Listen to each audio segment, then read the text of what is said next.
Welcome to Future Squared, the podcast all about corporate innovation, entrepreneurship, and self-empowerment.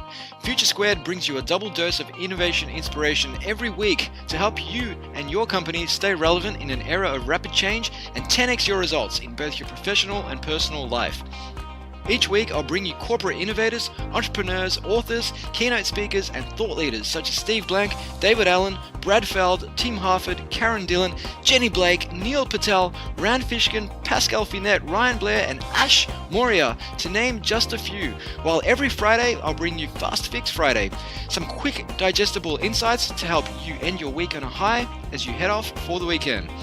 Future Squared is brought to you by Collective Campus, an innovation hub school and consultancy based in Melbourne, Australia and Singapore that works with companies to help them adopt the mindset, methods and tools to navigate change and survive and thrive in an era of rapid disruption. If your organization needs help coming up with ideas, testing and turning ideas into reality, incubating teams, driving cultural change, or connecting and partnering with startups, then visit www.collectivecamp.us. And without further ado, here's today's podcast. This episode of Future Squared is brought to you by Spigot, the largest provider of innovation management software to some of the world's foremost companies, including the Commonwealth Bank of Australia, Westpac, CSIRO, Westfield, AT&T, Citi, Coca-Cola, MetLife Insurance, Pfizer, Sprint, Unilever, and many more. Spigot has powered innovation and process improvement for large enterprises, enabling them to engage with their employees, customers, and partners to build a culture of innovation. Spigot is recognized by both Gartner and Forrester as the leader in the innovation management sector. For a limited time, listeners of Future Squared can get 10% of Spigot's innovation management platform. Taking advantage of this offer is super easy. Simply sign up for a demo at futuresquared.xyz/spigot. That's SPIGIT. And now for today's episode. Welcome back to Future Squared. Today, Parag Khanna makes his return to the show upon the release of his follow-up to last year's critically acclaimed book, Connectography, entitled Technocracy in America, Rise of the Infostate, which in the wake of Brexit and Trump argues for a new kind of democracy for a complex 21st century. One that Khanna calls a direct technocracy, led by experts, but perpetually consulting the people through a combination of democracy and data. When not penning books, Parag is a leading global strategist and world traveler. He is a CNN global contributor and managing partner of Hybrid Reality, a boutique geostrategic advisory firm. If you haven't listened to it already, check out episode number 39, in which Parag talks about his previous book, Connectography, which explored mankind's investment of more than $10 trillion per year in transportation, energy, and communications infrastructure, linking the world's burgeoning megacities together, and the profound consequences of this for geopolitics, economics, demographics, the environment, and social identity. So with that, it gives me much pleasure to welcome back to Future Squared, the one, the only, Parag Khanna. You've been busy, man. I mean, it was just June, I think, that we last spoke and we were talking about Connectography, and 6 months later, you've got a new book out. That's right. Well, I guess I should explain. So Technocracy in America was actually the 5th section of Connectography, but that book was so long that we had to cut an entire book out of it. And hence, 6 months later, you have Technocracy in America. And they are logically connected because Connectography was all about how complex the world has become through connectivity. And I needed to make a statement about what kind of government is best suited to this complex world, what kind of system is going to be able to navigate complexity and deliver the best welfare for its people. And so that was already written. And obviously, a lot of people have asked me, hey, how did you pump this out right in time for Donald Trump's election? I said, Donald Trump and Hillary Clinton are barely mentioned in this book because they were not factored into the equation 2 years ago when I was writing it. Right. Because I write about systems and institutions and governance, which is supposed to ideally transcend individuals. But that said, as you can imagine, Trump has been the best marketing I could have ever hoped for. Yeah, it was very, very, very timely, I think. When we last spoke back in June, I mean, a lot has happened in that time, namely Brexit, Trump, as you alluded to. The World Cup expanded to 48 teams, which I'm not a big fan of. And the San Antonio Spurs Tim Duncan finally retired at the age of 40.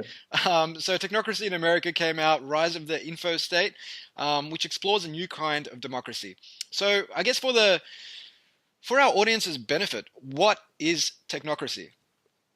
Right. Well, technocracy is a system of government in which there are committees of experts that help to manage or to balance the will of the people, meaning the democratic impulses and processes, whether it's elections or surveys or referenda or initiatives.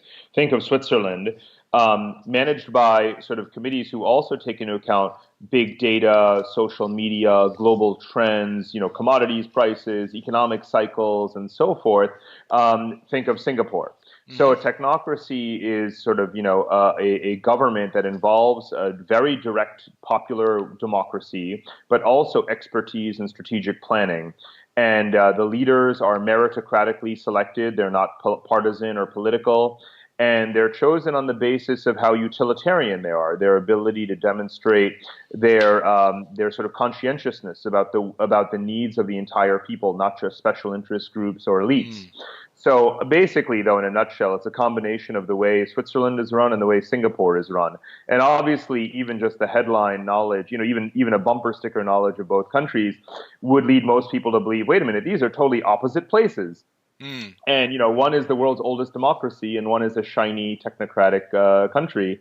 And that is exactly the point. I am taking the two most opposite political systems, which by any measure of, objective analysis of competitiveness rankings, quality of life, ease of doing business, all of these factors, educated population, these are two of the top countries in the world. Objectively, there's absolutely no comparison. These are the only two countries in the world that rank so high in every measure of good government and effectiveness of the state and quality of life. And yet they're such opposites. And so what I've done in this book is combine the virtues of these opposite systems into one kind of ideal, what I think is an ideal government.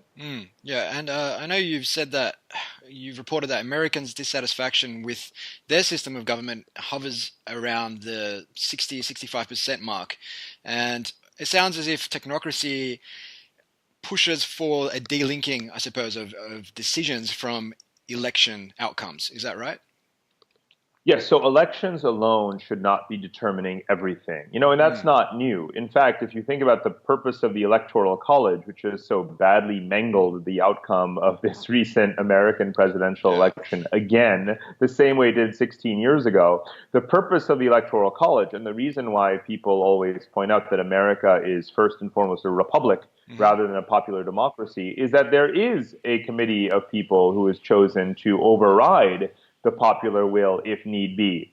And I actually believe that's very antiquated. I think the head of state should be chosen by popular will. But that head of state is not an autocrat. That head of state has to govern through certain processes and procedures that filter either his will or just the public will with the long-term interests of the nation as a whole. And that requires committee-like thinking. It requires groups of experts. It requires a multidisciplinary kind of leadership. And that requires something of a technocratic system. Yeah. And I guess we see it all over the world where there's essentially a flip-flopping of policies. One party takes over and they repeal the policies of the party that was in power previously, as we're now seeing with the Republicans repealing Obamacare. So is this something that technocracy can help, I suppose, mitigate? Absolutely. Let me just say that just because parliamentary democracies flip-flop a lot, and obviously Australia is no stranger to that. That said, I just want to make as an aside, in all of the governments in the world that rank higher than the United States in the index of the quality of democracy, which is something that's put together by The Economist and Freedom House magazine, all of them, every single one of them, and it's nearly 24 countries, are multi-party parliamentary systems. So I have a deep respect for the way in which having more political parties can foster a spirit of competitiveness for the best ideas. And obviously, they better represent the will of the people if people have more than one or two choices than the American system, where 60% of young people, or actually 80% of young people, but 60% of the population as a whole would like to see more than two political parties. So it's extremely important to point out, the sort of healthy respect for real democracy that this idea represents. But getting to your question about the flip-flopping, absolutely. Either you want universal healthcare or you don't want universal healthcare. Either you want good infrastructure or you don't want good infrastructure. Either you want your country to be engaged in the stabilization of foreign regions or you don't want your country engaged in stabilization operations. But you cannot half build a road. You cannot half insure people through, a healthcare system that's so complicated that it takes a PhD. And that's where politics is interfering with governance. And governance is about delivery. And delivery cannot be done overnight. It needs to have a long-term strategy that in some ways, once it's decided, once it's agreed by consensus that this is what the nation needs to do, you have to have certain things that politics does not interfere with every single day. And in America, politics interferes with everything, every day, all the time, which is why so little gets done in the short amount of time an idea has to live before it gets killed by the party that wins the most recent election. And it seems as if in America, populism is more or less dictating a lot of what happens in politics and dictating policy decisions. Well, I would say that, if you cast it as populism dictating decisions, then it almost seems like you're blaming the people, who are pandering to, or the politicians are pandering to the public. But the public is not to blame for the fact that the politicians are across both parties captured by certain special interests and only sort of, give handouts to the people around election time, almost as if it were in a rich version of India.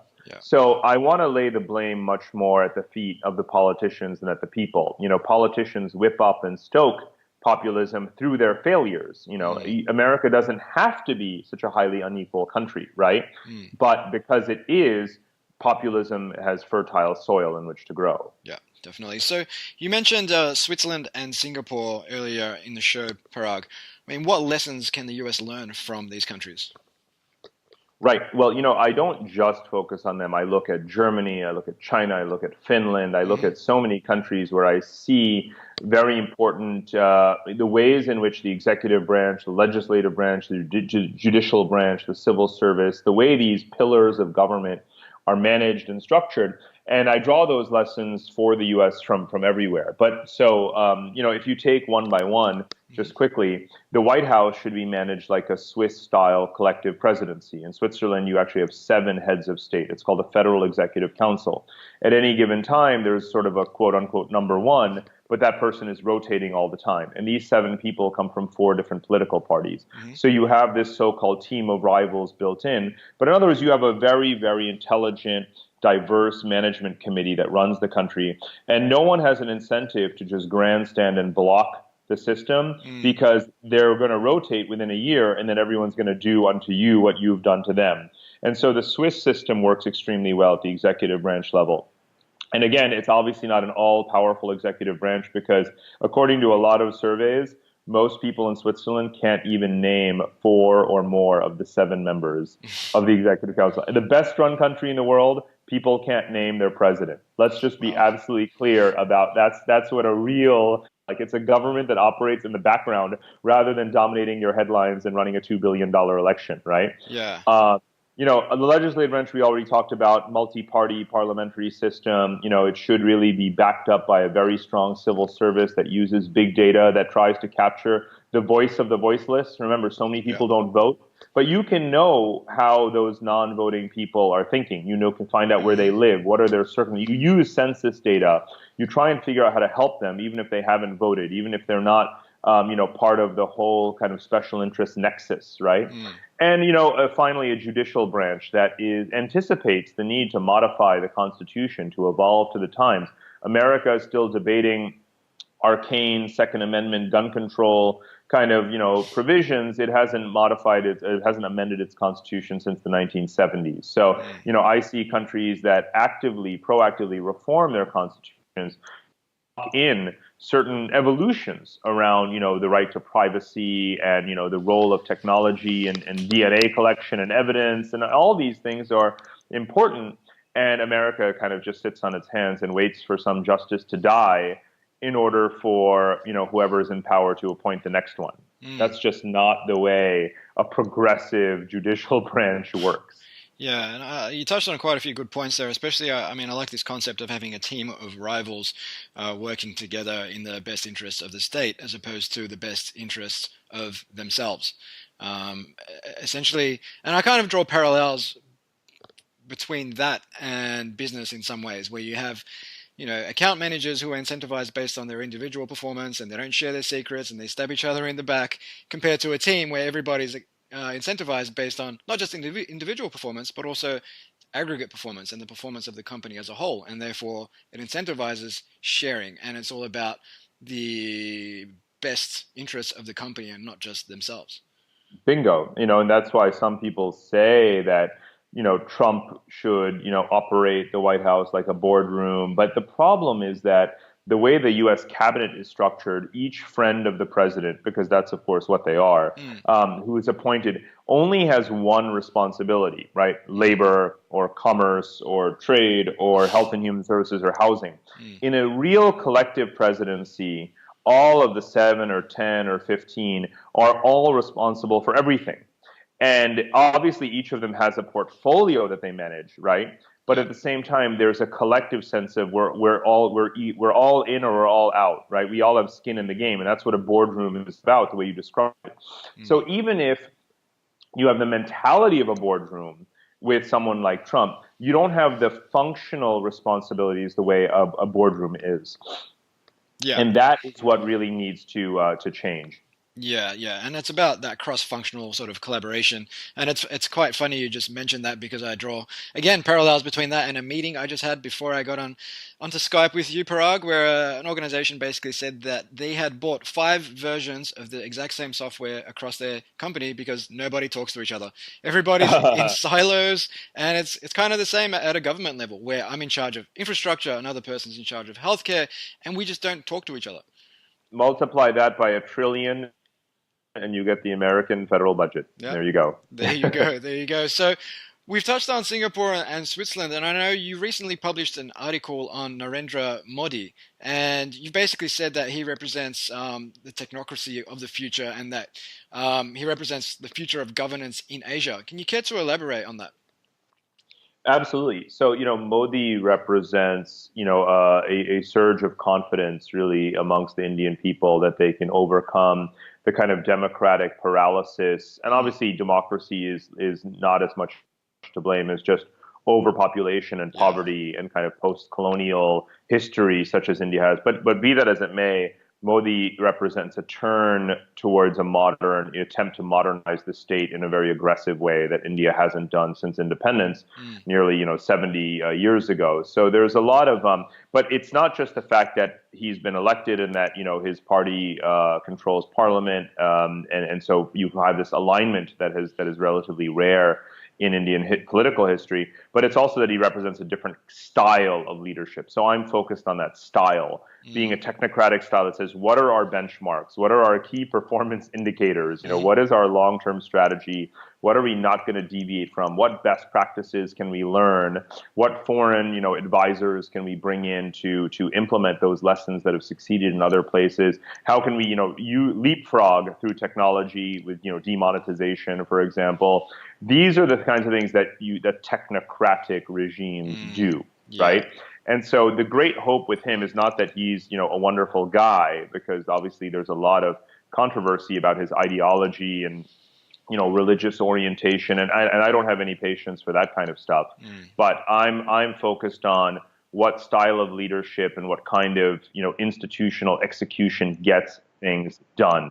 And so for all of his flaws, he does seem to be the right guy at the right time for India.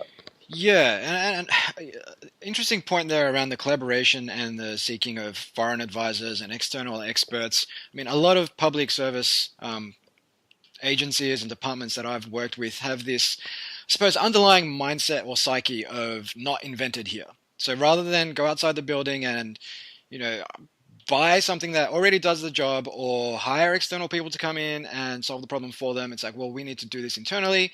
And ultimately, what happens is, in many cases, cost blowouts, schedule blowouts, and benefits realization is often an afterthought. But it sounds as if with Technocracy, because we're using data, because we're big on collaboration and external experts coming into the fray, that we can help kind of sidestep a lot of this not invented here and cost blowouts where I think 68% of government IT projects around the world, according to a report, I believe it was by Gartner, they fail because there's just outsourced accountability, complex feature sets, and so on, and just not getting the right people in the room early enough to make sure that things go right. Right. I talk a lot about this sort of strategic planning element, the need for public-private cooperation, and the ways in which smart governments internalize the sort of learnings from the private sector. So I use the example of the Singaporean civil service. I say a management consultancy is the sort of toughest client for any management consultancy, because once you've finished a project, the government has taken all of the lessons learned and all of the best practices and internalized it into the civil service. So you can never pitch the same thing twice to Singapore because they've learned from you, so you've got to really keep on upping your game. So India is trying to do that. Remember, India has a long history of a robust civil service, one that is sort of an elite institution. It's atrophied a fair bit, in recent decades, but they are taking on that attitude of how can we internalize knowledge. So, for example, let's be very specific, payment systems, right? Of course, there's lots of private companies doing digital payments. So what they did in the wake of this demonetization, where they implemented the policy a bit too early, before enough people in the country had really moved on to digital payments, they created this free government devised kind of stripped down app on top of the national ID card. So now everyone can quickly have a government run payment system linked to banks and linking everyone together in very quick and ready to go kind of way. So you wouldn't expect most governments to do that, but the Indian government has said, we can operate like the private sector. Yeah. Some interesting points there. And also, from my dealings in Singapore, you've got agencies like the Infocom Development Authority, who seem to be really big on partnering with startups and emerging technologies to deliver what they hope to be a smart city in Singapore. No, that's exactly right. So these agencies, and India has tried to do this as well, in terms of having kind of what are called parastatal entities. So Aadhaar, the national ID card, was set up as a parallel entity to govern this process of creating ID cards for 1 billion people. And it's done extraordinarily well. Some of the major infrastructure projects, whether it's ports or railways, are special economic zones. They're specially regulated. They're as minimally susceptible to the governance and corruption and politics of the kind of day-to-day institutions as possible. And Singaporean entities have that degree of bureaucratic autonomy. Once they get a mandate from Parliament to do something, they know interfered with. They simply get monitored. And there's a big difference between monitoring for performance and constant interfering and meddling. And Singapore obviously does an extremely good job of bureaucratic autonomy. Yeah. And Parag, keen to get your thoughts on, I suppose, the capability of the public service. I mean, in many countries, the way incentives are set up, the way the structure is set up, it tends not to attract experts, and therefore the people administering the delivery of public services are often perhaps ill-equipped to do so. And I understand Technocracy is all about partnering and public-private partnerships, but I mean, do you have any thoughts, or do you put forward any ideas in your book around how do we incentivize experts to actually get into these roles? Yes, that's a great point. So, I suppose there's some fairly obvious answers, which is you have to pay people well. So, the salaries of civil servants, in Singapore are very high. That attracts talent.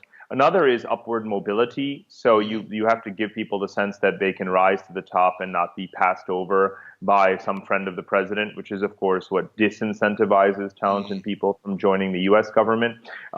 Take things like the federal service or the foreign service, the diplomatic corps. You can be the expert on something and work your whole career on it, and then some guy, who's, again, just a big campaign donor, gets the top job instead of you 30 years into your career. So that's not exactly going to motivate people.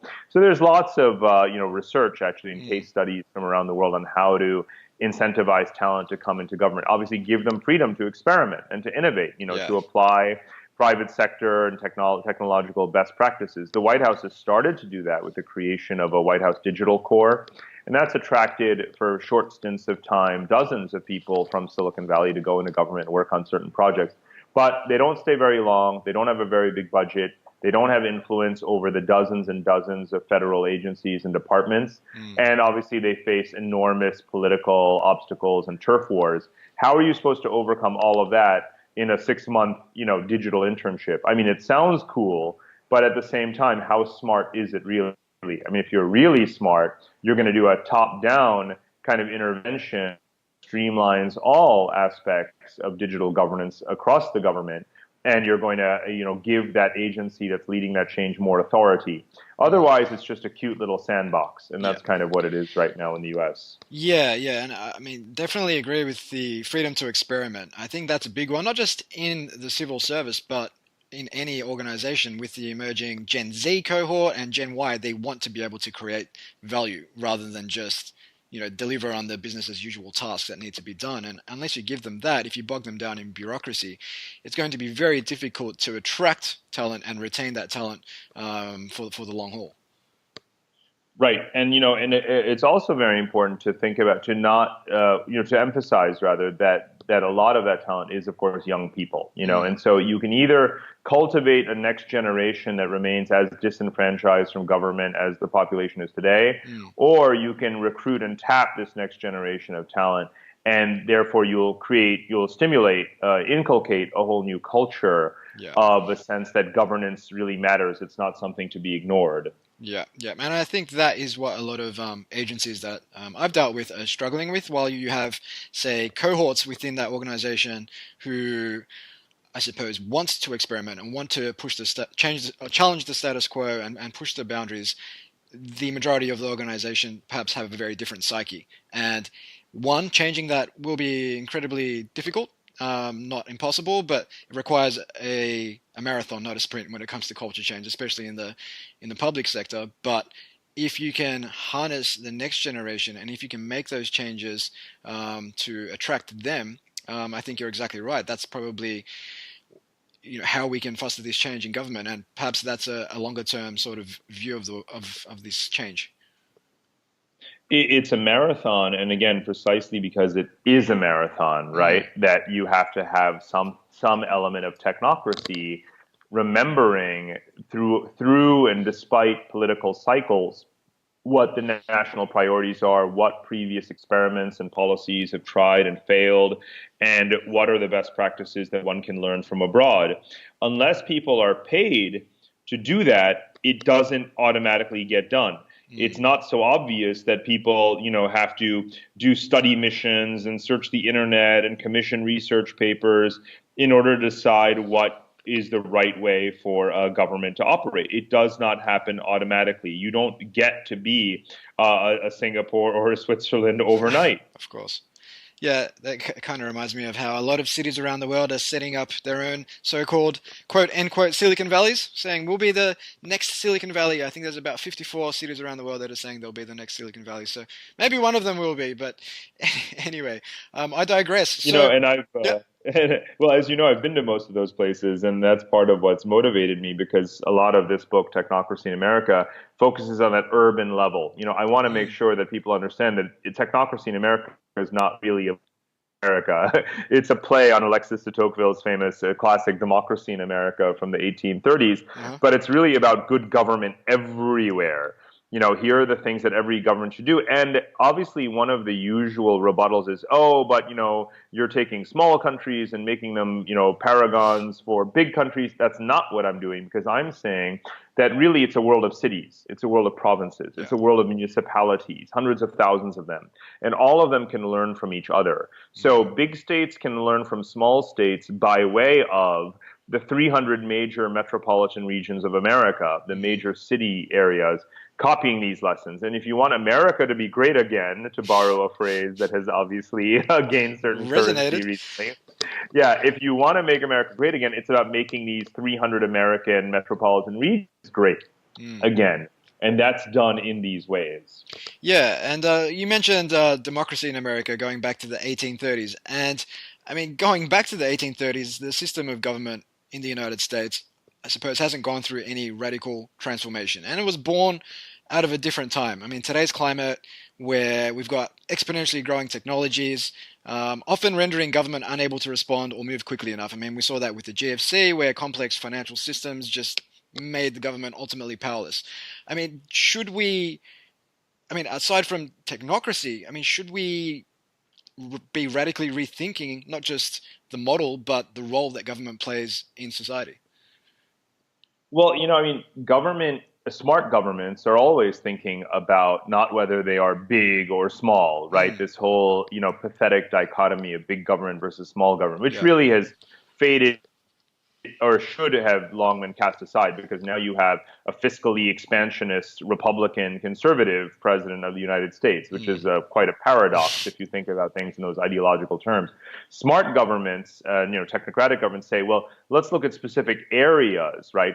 In the private sector, do we need to be regulatory, or do we need to be, a co-investor? When it comes yeah. to healthcare, do we create just an enabling environment, or are we the actual provider, right? So Mm, smart governments think issue by issue about the things that they need to do versus the things that they simply govern and regulate. And really the top honors in this regard go to a place like Sweden, which is constantly experimenting around labor laws and insurance premiums and healthcare, privatization, and tweaking the system that standards are ensured for everyone, but that the government, tries to interfere less and less. Obviously, in European countries, the state sector does play a prominent role in the economy, and mm, Sweden is no exception. But at the same time, they're trying to make sure that they keep the government role as cost effective as possible. And that kind of constant tweaking is the hallmark of a good technocratic state. And yet no one would say Sweden's not a democracy, right? yeah. Because of course it is. But that doesn't mean that it can't cleverly experiment. And on partnering with external parties, I mean, a lot of startups that I speak to, whether they're working on education solutions, healthcare, oftentimes they're met with the government essentially writing them off and saying, look, we can't support you because you're not a not for profit. If you're a not for profit, we'd support you, but if you're a not for profit, you wouldn't attract the talent, you would not move at the pace required to innovate. And ultimately, rather than tapping into these external parties and bringing down costs and trying to create something new, they just say, look, we can't work with you because you're not an NFP.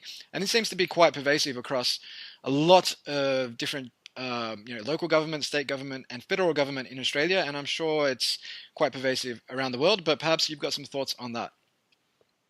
Well, it's almost yet another example of the kind of just ideological thinking Mm, that really undermines government becoming an institution of higher quality. Because, again, any solid analysis or observation of how the world really works would reveal that that government has become a mixed entity. Government mm, is not just some independent sort of, purely public interest kind of thing. Governments invest capital, governments make money, yeah. governments, have are many governments are contracting states. It's actually a term in political science where the Mm, government does more contracting and procurement than it does actual public service delivery. So I find it, it's almost sad to hear such. I don't even want to call it 20th century, because it's almost dinosaur like mm. kind of rhetoric that you're describing, even though it is so pervasive, because we just don't live in that world anymore. I mean, Yeah. I again have no patience for thinking like that. Yeah. It's about getting the job done. Exactly. Regardless of how you get to that job, so long as no one gets hurt, it's about getting the job Yeah. done and providing that value. Yeah, exactly.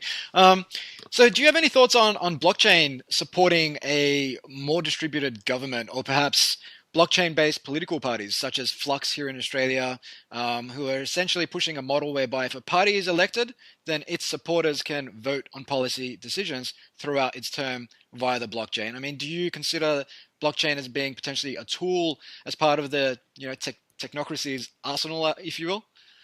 Well, I think blockchain can be a tool for many things: Mm, efficiency, privacy. These are some of the cardinal virtues of and transparency as well, in many ways, are cardinal virtues of the blockchain technology in all of its many applications. And there's no reason why it can't be applied to some of the key public policy challenges. Indeed, when it comes to the developing world, so much of the focus is on just land titles, right? How can we use GPS coordinates to allocate transparently land titles and have a blockchain register of them? And that really helps to improve the governance of the state. I mean, it helps countries get from where they are today to where the Magna Carta brought Britain in like the 13th century. So we've got a long way to go for many places in the world, and it's good that the blockchain can be used in this way. Can it also be used as a way, obviously, of coalescing new kinds of political perspectives onto a digital platform and sort of coherently making them a political force? Sure. I think these experiments that you've got going in Australia, I think there's cyber types of parties in Scandinavia and elsewhere. I'm all for these things. A Technocracy book was about the dynamics of cyber civilization and what I call cloud communities.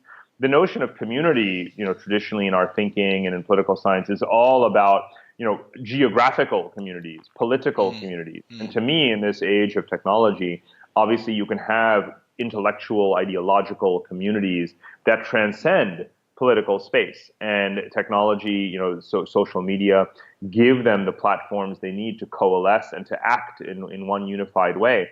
And I think that's a great thing.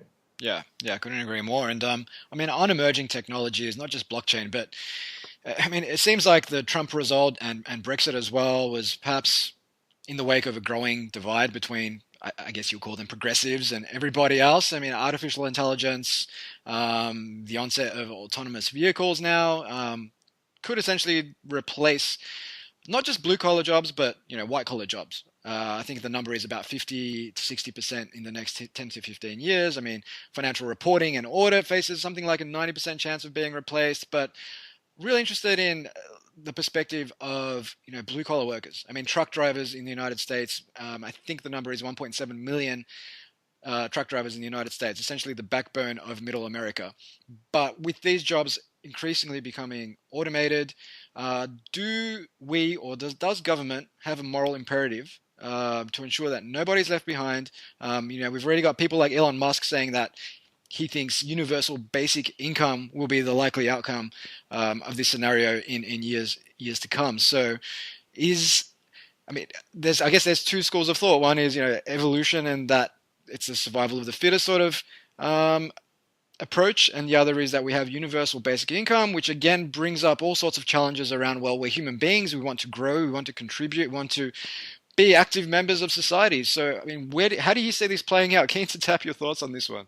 Yeah, no, I think there's a lot in there. Let's take it sort of sequentially. First, you're right that a lot of studies suggest that many, if not most, blue collar and even some white collar jobs will be eradicated through automation and algorithms in the coming decades. But what's missed in that is that there's other or even similar research that says most of the jobs that will exist in the future haven't been invented yet. Yeah. So let's not treat the stock of employment as some static pie, that doesn't grow and shrink and change. The ingredients are always changing. So I'm not that pessimistic about work as a whole.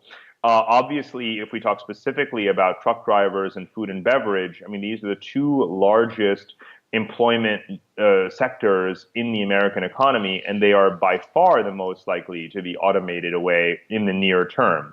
So that's a big structural problem. And those people don't have the skills they need to move into the new sectors and the new jobs that will definitely be created. And by the way, that are being created. There's huge growth in areas like software programming and software services and coding and all of these kinds of things. Lots and lots of jobs being created. It's not tens of millions right now, but it could be. But Americans don't have the skills for those jobs. By the way, smart technocratic governments anticipate those technologies coming down the pipeline and retrain workers to move up the value chain. That's what Germany does, and that's why you don't have as much populism there. Singapore does it too. Korea does it. lots of countries that I've studied anticipate these technological shifts or outsourcing and automation. They say, how do we quickly reskill our workers into other sectors? America has ignored this problem for 20 years, and the result is Donald Trump. So that's just to, clear up on the technology side, where I think some sectors have big problems, others don't. Now your question about whose responsibility is it?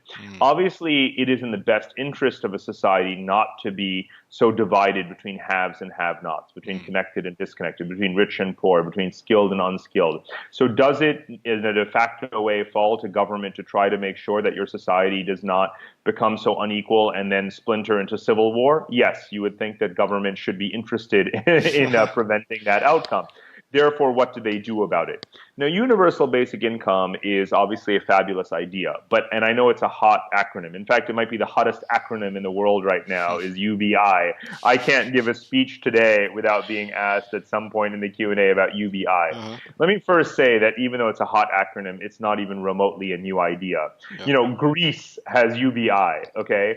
Let's just be clear that the welfare state is UBI in a different way. The government provides either through cash transfers or vouchers or just citizen entitlement, the right to access all basic services. Education is free, healthcare is free, pensions are paid out. A UBI doesn't address some very important issues like pensions. I mean, so what? Just because you may be getting $12,000 or $15,000 a year in UBI, at what age does that shift? Is there mandatory savings for pensions built into that? And the more you make a UBI fulfill all of the functions that a welfare state already does, the more UBI looks like a welfare state. So I'm not poo-pooing the idea at all. I'm just pointing out that for those who know anything about fiscal policy and public policy and social policy, it's not exactly new. Now there's the question of the affordability. Other than some towns in Finland, you don't exactly have a lot of places that can afford to do this UBI scheme. I've read some very interesting papers that kind of project how you could implement it in a self-paying way through shifting the tax structure in countries, and you could have it be affordable. So it's not like, oh my God, this is going to cost us trillions of dollars. Well, actually, the U.S. government already brings in trillions of dollars of tax revenue, right? So that's not the problem. The question is, how do you restructure the allocation of those funds? And there, UBI will meet the same problem as Obamacare or any other. In fact, a much bigger one, because Obamacare is just one thing, healthcare. UBI is like this, if you do it, you have to fix everything else in order for UBI to be only UBI. Because if you're saying, here's the money, now go out in the private market, we're going to pull, the government out of all those other things, you haven't done that yet. It'll be like demonetization in India. It's like, okay, no more currency, except, no one has mobile payments yet. So similarly, it's like, okay, 300 million Americans, here's your cash in hand, now go out in the private market for your healthcare, but you don't really have the private market everywhere that's affordable for healthcare yet. So let us not get ahead of ourselves is the bottom line. Fabulous idea, and much like every other idea, like government itself, it's not going to look the same in any two places. Yeah, great answer. And just backpedaling to the replacement of jobs. So you're 100%, I think, with any sort of big disruptive innovation, we have new jobs that are created. I mean, I think I've mentioned it before on the show where at the start of the 20th century, the majority of Americans were in agriculture. I think it was something like 80%, and today that number is about 2%. They've all moved on to other jobs.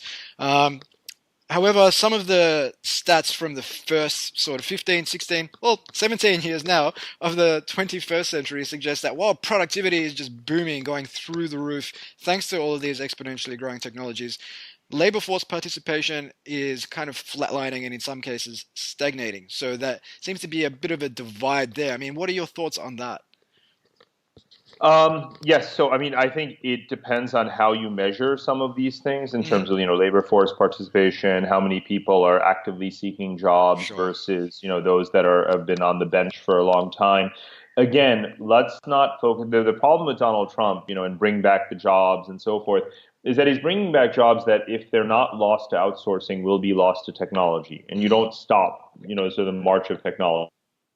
got his priorities all wrong. He's treating America as if it's 300 million factory workers in Detroit in the year 1975. And that's not what America is. America has as many millennials as baby boomers, and those Yeah. 80 million millennials have never set foot in a factory, right? It should be about digital skills. It should be about Mm. lifelong learning. It should be about the services economy. It should be about mobility.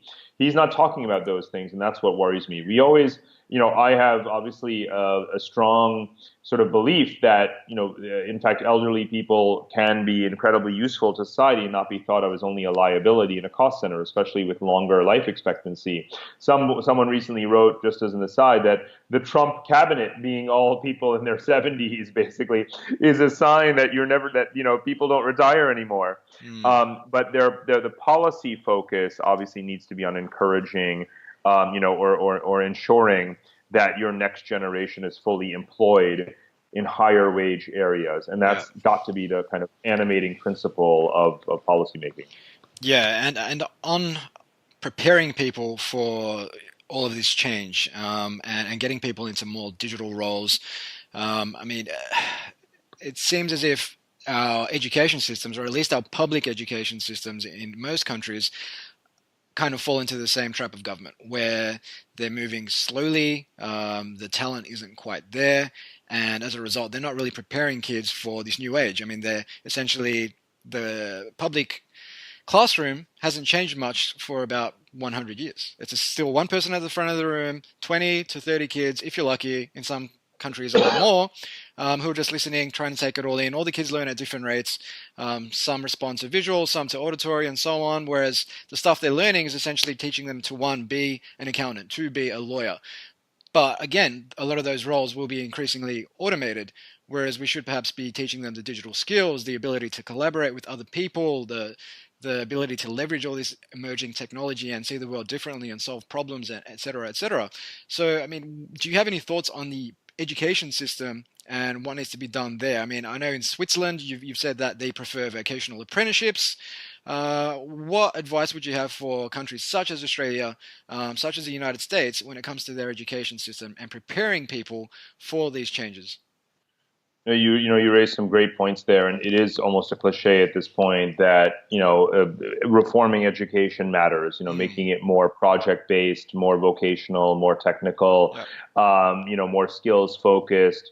All of these things have been said, but how you do it at the secondary, tertiary, university level, how you align the educational establishment with industry, Mm. and with national economic, sort of priorities and resources and analysis, that's easier said than done, let's just say.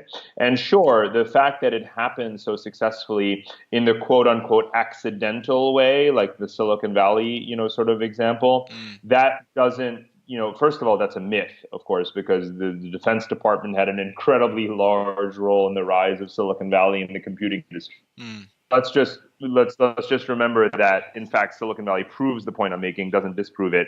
Secondly, for a country the size of America or any other large Western democracy, you obviously can't rely on luck. You've got to have that government as a convener of the public and private sectors, in order to come up with those strategies, sector by sector, geography by geography. So again, this is an area where America has a very, very, very long way to go. And in the absence of the government doing this, again, as I said, they've been talking about the need for worker retraining programs and so forth for decades, but not done it. Mm. Instead, the private sector is stepping in, and companies like IBM and Starbucks and even McDonald's have basically set up their own learning academies to quickly train work, in the skills that they need for their labor force. Mm-hmm. No, that makes a lot of sense, and you're absolutely right. There is no easy fix. There are so many players and stakeholders when it comes to government, and so many underlying sort of, I suppose, cultural things where you're say you're a certain ethnic background, and your parents expect you to go to college to study a particular stream, and you need to study a particular degree to get a particular job, and therefore there's so many players. There's the employer, there's your parents, there's your teacher at school, there's the government, and if change is really to occur, then we need all of these people to be playing together. Otherwise, it's just going to be a lot of conflict. Yeah, and again, it's a certain kind of government that has the credibility to bring together, the key stakeholders in a Mm. sort of not, I don't the term impartial or neutral is incorrect, but in a way that says how can we all create a better system and that's obviously beneficial to our economy and so forth. And again, you only see that happening in countries where there's a high trust in government. Yep, no, that makes a lot of sense. Well, thank you so much for your time, Parag. You've been an awesome guest and you've left our audience with a lot of value bombs. I'm sure they'll have to listen to this one 2 or 3 times to get all the value out of it. Of course, they can go to paragkhanna.com. So that's paragkhanna.com. Is there anywhere else they should be going to find out a little bit more about you and connect?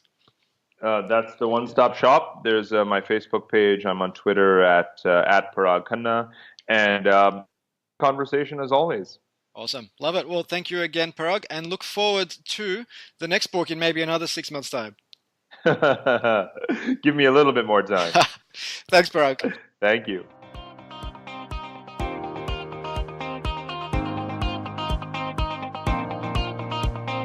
Hey guys, it's Steve again. If you're picking up what we're putting down, we'd love it if you took just a minute of your time to like, share, or subscribe to Future Squared on iTunes, SoundCloud, or Stitcher.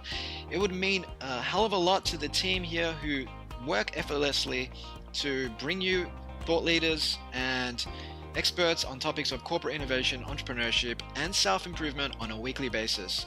As always, you can find more resources on innovation, including blogs, books, podcasts, videos, webinars, and tools at www.collectivecamp.us. If you'd like to connect with me on Twitter, you can do so at Steve Glaveski. That's Glaveski. Until next time, keep innovating. Future Squared out.